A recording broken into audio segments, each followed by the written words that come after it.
عمران خان اگر موجودہ نظام کو چیلنج نہ کریں تو انہیں گھر نظر بند کرنے کی پیشکش ہو سکتی ہے۔ تفصیلات جانتے ہیں آج کی اس ویڈیو میں۔ ناظرین، آج کی ویڈیو آپ کی جانب انصار عباسی کے بلاگ کے توسط سے پیش کی جا رہی ہے۔ آئیے انہی کی زبانی سنتے ہیں۔ کہتے ہیں کہ اگر عمران خان موجودہ نظام کو چیلنج نہ کرے تو حکومت عمران خان کو گھر پر نظر بند کرنے کی ڈیل پیشکش کر سکتی ہے۔ 9 مئی کے معاملے پر کوئی سمجھوتا نہیں ہوگا۔ موجودہ اتحادی حکومت 2029 تک برقرار رہے گی۔ رپورٹ کے مطابق مذاکرات میں شامل حکومتی اتحاد کے ایک اہم رکن کا کہنا تھا کہ عمران خان کو اڈیالہ جیل سے بنی گالہ اسی صورت منتقل کیا جائے گا جب وہ موجودہ نظام کو قبول کریں گے اور شورش پسندی کی سیاست کو ترک کر دیں گے۔ نام ظاہر نہ کرنے کی شرط پر دی نیوز سے گفتگو کرتے ہوئے ان کا کہنا تھا کہ حکومت کی جانب سے مذاکرات کے لیے کوئی پیشگی شرائط نہیں، لیکن اہم معاملات پر موقف واضح ہے۔ انہوں نے کہا کہ اگرچہ تحریک انصاف دوسرے اجلاس میں اپنے باضابطہ مطالبات لے کر آئے گی، لیکن بنیادی معاملات پر فریقین کے موقف ایک دوسرے سے الگ ہیں۔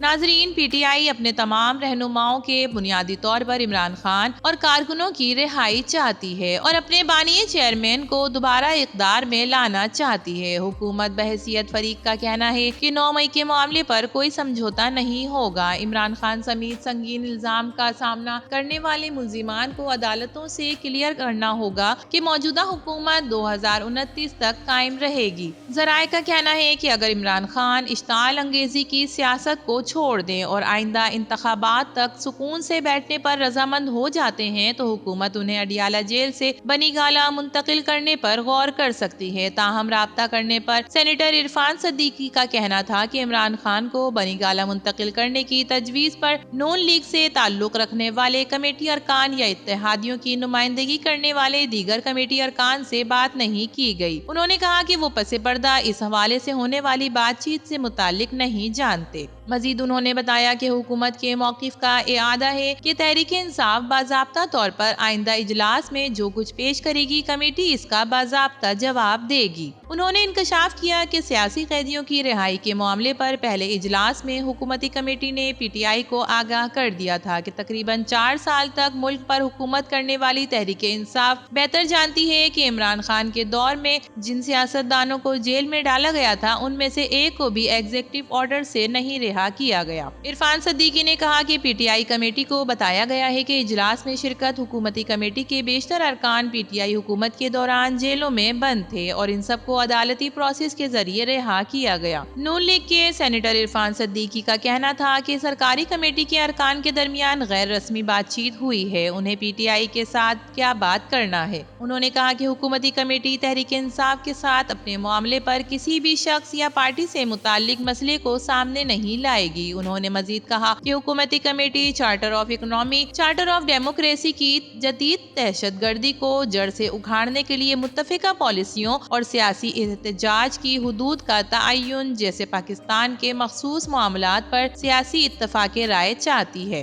عمران خان کی قید کے بارے میں علیمہ خان کہتی ہیں کہ عمران خان نے کہا کہ 1.5 سال کی جیل کاٹی، کیا ضرورت ہے کہ ڈیل کر کے ہی نکلوں۔ اڈیالہ جیل کے باہر گفتگو کرتے ہوئے بانی پی ٹی آئی کی بہن علیمہ خان نے کہا کہ عمران خان پوچھ رہے ہیں کہ 1.5 سال کی پھر میں نے جیل کیوں کاٹی، کیا ضرورت تھی اگر اب بھی مجھے ڈیل کرنا ہے۔ انہوں نے کہا کہ عمران خان کا کہنا تھا کہ میرے پاس کیس ختم ہو گئے ہیں تو میں اس موقع پر ڈیل کیوں کروں، اپنے کیسز کا سامنا کروں گا اور بنی گالہ میں نظر بند نہیں رہوں گا۔ علیمہ خان کے مطابق بانی پی ٹی آئی نے کہا کہ پارٹی چھوڑنے والوں کو کیس کیسے معاف کر دیے گئے، 9 مئی کی سازش پہلے سے کی گئی تھی، پارٹی کو کرش کرنا مقصد تھا۔ انہوں نے کہا کہ عمران خان نے 26 نومبر اور 9 مئی پر جو جوڈیشنل کمیشن بنائی تھی وہ بے گناہ قیدیوں کی رہائی کے مطالبات کو دہرایا گیا تھا۔ اس بارے میں شبلی فراز کا کہنا ہے کہ عمران خان کوئی رعایت نہیں چاہتے، وہ پاکستانی عوام کے لیے جیل میں ہیں۔ پاکستان تحریک انصاف کے رہنما شبلی فراز نے مزید کہا کہ مذاکرات میں اگر ناکامی ہوئی تو ذمہ دار حکومت ہوگی۔ پریس کانفرنس کرتے ہوئے شبلی فراز کا کہنا تھا کہ یہ تاثر غلط ہے کہ مذاکرات میں بانی پی ٹی آئی اپنے لیے کوئی ریلیف ڈھونڈ رہے ہیں، وہ اصولی موقف اور عوام کے لیے جیل میں ہیں۔ انہوں نے کہا کہ ہم یہ تاثر رد کرنا چاہتے ہیں کہ بانی پی ٹی آئی کوئی رعایت لینا چاہتے ہیں۔ جو بھی مذاکرات ہوں گے وہ اس پر ہوں گے کہ سیاسی قیدیوں کو رہا کیا جائے۔ پی ٹی آئی ایک پرامن سیاست ہے، مشکلات کے باوجود عدالتی نظام عدالت میں لڑ رہے ہیں۔ بانی پی ٹی آئی پاکستانی عوام کے لیے جیل میں اندر ہیں۔ بانی پی ٹی آئی استقامت کے ساتھ اپنے موقف پر قائم ہے۔ اگر ناکامی ہوتی ہے تو ذمہ دار حکومت ہوگی۔ اس حکومت کو عوام کی پرواہ نہیں۔ آئی ایم ایف آئی کی ڈکٹیشن پر چل رہی ہے، جو غیر جمہوری سوچ کی مذمت اور فاشسٹ نظریات کو مسترد کرتے ہیں۔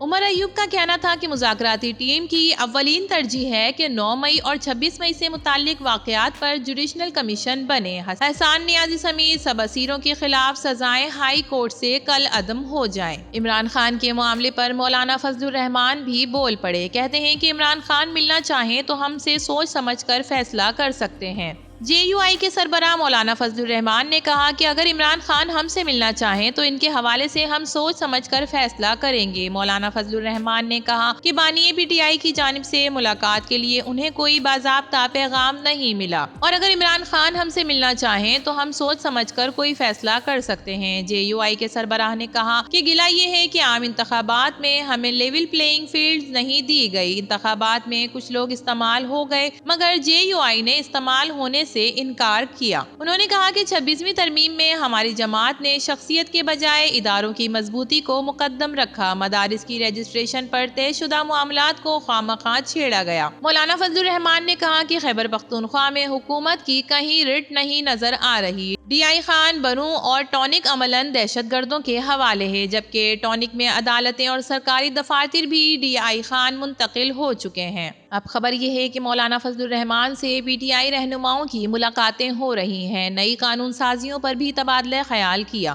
جمعیت علماء اسلام کے سربراہ مولانا فضل الرحمان سے ملاقات کے بعد میڈیا سے گفتگو کرتے ہوئے پی ٹی آئی رہنما فیصل چودھری نے کہا کہ مولانا فضل الرحمان اور ہم حکومتی قانون سازی پر ایک جیسا موقف رکھتے ہیں۔ انہوں نے کہا کہ اپوزیشن جماعتیں اسے غلط قرار دے رہی ہیں۔ آج جس طرح سے آئینی بینچ بنایا گیا ہے یہ سپریم کورٹ پر حملہ ہے۔ پی ٹی آئی رہنما کا کہنا تھا کہ مولانا فضل الرحمان سے آئینی ترمیم اور قانون سازی اور اگلے لائے عمل پر بات ہوگی۔ ان کا کہنا تھا کہ سپریم کورٹ کے جج حکومتی ترامیم کی وجہ سے تقسیم ہوئے۔ جج کی تقسیم حکمرانوں کے لیے فائدہ مند اور عوام کے لیے نقصان دہ ثابت ہوئی۔ تو ناظرین، آپ کا کیا کہنا ہے کہ عمران خان اگر موجودہ نظام کو چیلنج کرتے ہیں تو کیا وہ رہا ہو سکتے ہیں یا نہیں؟ اپنی رائے سے ضرور آگاہ کیجیے گا۔ ویڈیو پسند آئے تو اسے لائک کیجیے، HI TV کو سبسکرائب کیجیے۔ تو پھر ملیں گے کسی اور نئی ویڈیو کے ساتھ، تب تک کے لیے اللہ حافظ۔